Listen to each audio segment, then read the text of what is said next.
Yeah, that's right, Sheree. He's got a number of things that he needs to work on. Of course, the economy is another one. Currently, we're facing a mass exodus, one to do with all the strict curbs that we have here in Hong Kong, the quarantine due to COVID. We got masses leaving the city. It's over 100,000 people that have left in the first quarter of this year. So a number of things that he does need to work on, including getting people on the housing ladder. That's something that the Hong Kong people have been very upset about as well. Yesterday, it was the chief executive election. This is a small circle election. Only about 1,400 people can vote in the election committee on the Hong Kong's leader. So he is a career policeman serving 35 years in the police, then taking on Secretary for Security and then Secretary for Administration, then of course resigning to run in this race. And it was 99.4% of the votes that he garnered yesterday, 1,416. But I should point out that there were 8 votes against him and 4 that were cast blank. This is the highest mark ever reached in a Hong Kong leadership race. In his victory speech, he said, "We will continue to uphold the rule of law, which is a core pillar of our sound governance, and tackle future challenges with absolute confidence." Let's listen to him in his victory speech. We must make good use of our status as an international metropolis, one that upholds the values of creation, of inclusion, diversity, and openness.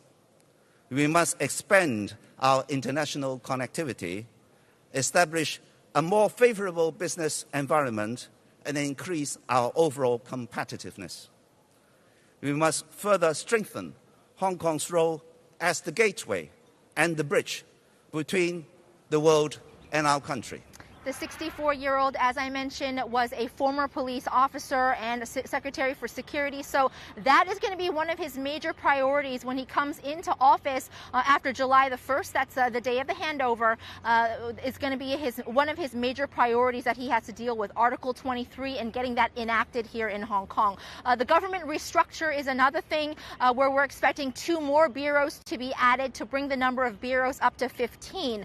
I should mention that the chief executive-elect office is now already up and running and has about 20 staff that are catering to it. It is a public holiday here in Hong Kong today. It's a Buddha's birthday, so relatively quiet on the street. We're just outside the chief executive's office, and at 9 o'clock we're expecting Chief Executive Carrie Lam and elect John Lee to arrive into government headquarters. They're going to be having a meeting before 10:30. They're going to be holding a joint press conference, so something to look forward to. Now, in response to the election yesterday, we did get some comment coming out from the State Council Hong Kong and Macau Affairs Office. They lauded the election for its orderliness, saying that they returned John Lee without a contest. This is a new step in democratic development with Hong Kong characteristics, expressing confidence that the city will reach new heights. The State Council commended Lee as a good leader for Hong Kong. With a new leader elected, Hong Kong has the qualities, strength, and opportunities, as well as Beijing's support for it to achieve new glory.